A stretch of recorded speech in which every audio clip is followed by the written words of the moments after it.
Hello everyone, welcome to our channel again. Remember last ভিডিওতে আমরা Microsoft এক্সেলে কিভাবে আপনি একটি ট্যাব ক্রিয়েট করবেন সেটি নিয়ে আলোচনা করেছিলাম।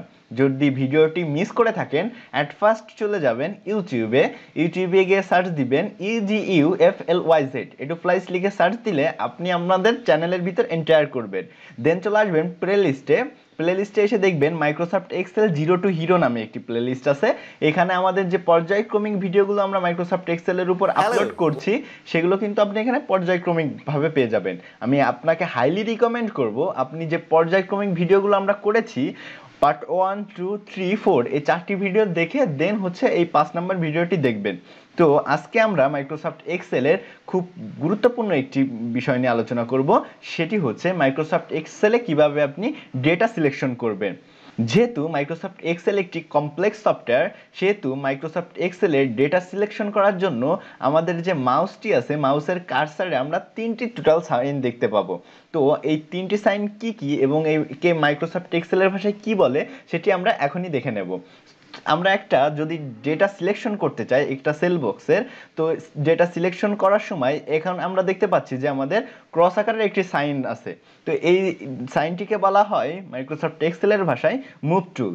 এই মুভ টুল দিয়ে আমরা যে কোনো একটা ডেটাকে টেনে আমরা কিন্তু ড্র্যাগ করে যে কোনো একটি সেল বক্সে রাখতে পারি।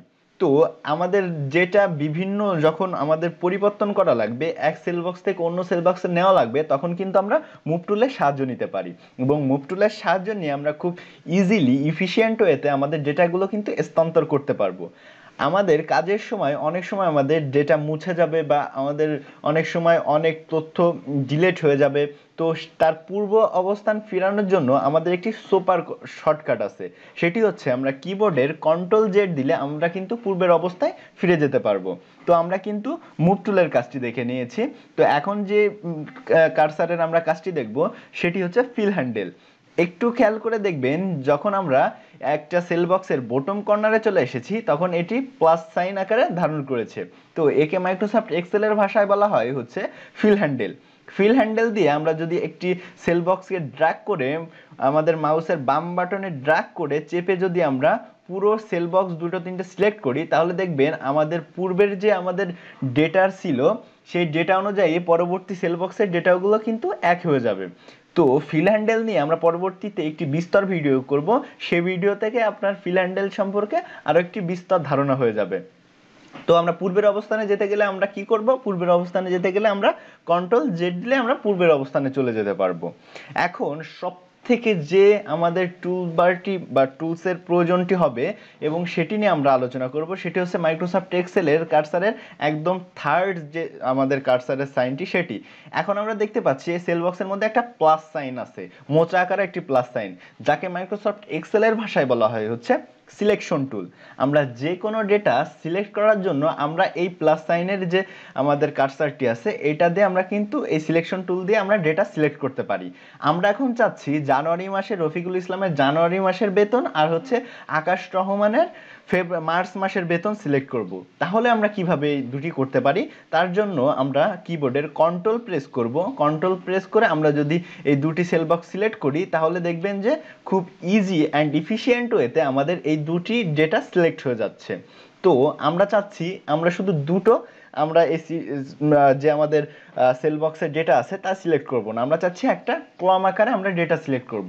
তার জন্য আমরা একদম কলাম হেডে উপরে কলাম হেডে এখন আমরা যদি যাই আমরা কিন্তু একটা অ্যারো সাইন পাচ্ছি যেটি আমাদের নিচে ইন্ডিকেট করছে। তো সেখানে যদি আমরা একটা ক্লিক করি দেখবেন যে আমাদের পুরো কলামটা ধরে সিলেক্ট হয়ে যাচ্ছে। আমরা যদি চাই একটা রোর সারির যে ডেটা আছে সেটি সিলেক্ট করব, তার জন্য কি করব, তার জন্য আমরা একদম আমাদের রো নাম্বার আছে, রো নাম্বারে আসলে দেখুন যে আবার আমাদের কিন্তু একটা প্লাস সাইন অ্যারো সাইন আকারে কিন্তু আমাদের ইন্ডিকেট করে দিচ্ছে। আমরা যদি সেখানে মাউস দিয়ে ড্র্যাগ করে ক্লিক করি তাহলে দেখবেন যে আমাদের এই রোর যে ডেটাগুলো আছে সেগুলো কিন্তু সিলেক্ট হয়ে যাচ্ছে। এখন আমরা চাচ্ছি আমাদের পুরো ওয়ার্কশিটের যে ডেটাগুলো আছে সেটি সিলেক্ট করব। তার জন্য আমরা তিনটি ওয়ে কাজ করতে পারি। একটি হচ্ছে আমাদের যে মাইক্রোসফট এক্সেলের একদম সেল বক্স আছে তা সেখানে একটা প্লাস সাইন আমাদের সিলেকশন টুল দিয়ে একটা ড্র্যাগ করে বা ক্লিক করে আমরা কিন্তু Ctrl প্রেস করে আমাদের যে প্লাস সাইন আছে সেটি চেপে ধরে আমরা কিন্তু এভাবে আমরা ড্র্যাগ করে একটা আমাদের রো পুরো সিলেক্ট করতে পারি। আবার আমরা যদি চাই পুরো সেল বক্সটি আমরা বা পুরো ওয়ার্কশিটের ডেটা সিলেক্ট করব, তার জন্য আমরা কন্ট্রোল এ প্রেস করলেই কিন্তু আমাদের পুরো যে ওয়ার্কশিটের ডেটাগুলো আছে সেগুলো সিলেক্ট হয়ে যাবে। আমরা কন্ট্রোল এ ছাড়াও কিন্তু আমরা পুরো যে ওয়ার্কশিটের ডেটাগুলো আছে সেগুলো সিলেক্ট করতে পারি।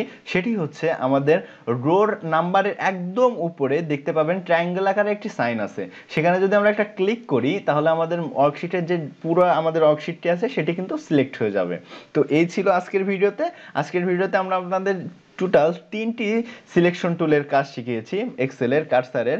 একটি হচ্ছে মুভ টুল, আরেকটি হচ্ছে ফিল হ্যান্ডেল, আরেকটি হচ্ছে সিলেকশন টুল। তো এই ছিল মাইক্রোসফট এক্সেলের কিভাবে ডেটা সিলেকশন করা যায় ওয়ার্কশিটের তার উপর ভিডিওটি। তো ভিডিওটি ভালো লাগলে অবশ্যই কিন্তু আমাদের কমেন্ট বক্সে কমেন্ট করে দিতে পারেন। আর আপনাদের যদি মাইক্রোসফট এক্সেল নিয়ে সমস্যা হয়ে থাকে তাহলে কিন্তু আপনারা আমাদের এডুফ্লাইজ ইজি লার্নিং প্ল্যাটফর্ম যে গ্রুপটি আছে ফেসবুক, সেখানে কিন্তু আপনাদের সমস্যার কথা জানিয়ে দিতে পারেন। আমরা কিন্তু খুব আর্লি সেই সমস্যার সলভ আউট করার চেষ্টা করব। আপনারা যে কোনো আপডেট পেতে কানেক্টেড হয়ে যেতে পারেন আমাদের ফেসবুক পেজের নাম এডুফ্লাইজ। ফেসবুক পেজ এবং ফেসবুক গ্রুপের যে লিঙ্ক আছে সেটি আমরা ডেসক্রিপশন বক্সে দিয়ে রাখবো, আপনারা চাইলেই কিন্তু সেখানে এনরোল করে ফেলতে পারেন। Thanks for tuning in, wish you all the best to becoming a Microsoft Excel expert. If you are new in our channel, don't forget to subscribe our channel and press the bell icon also. Have a nice day. Stay tuned, Eduflyz.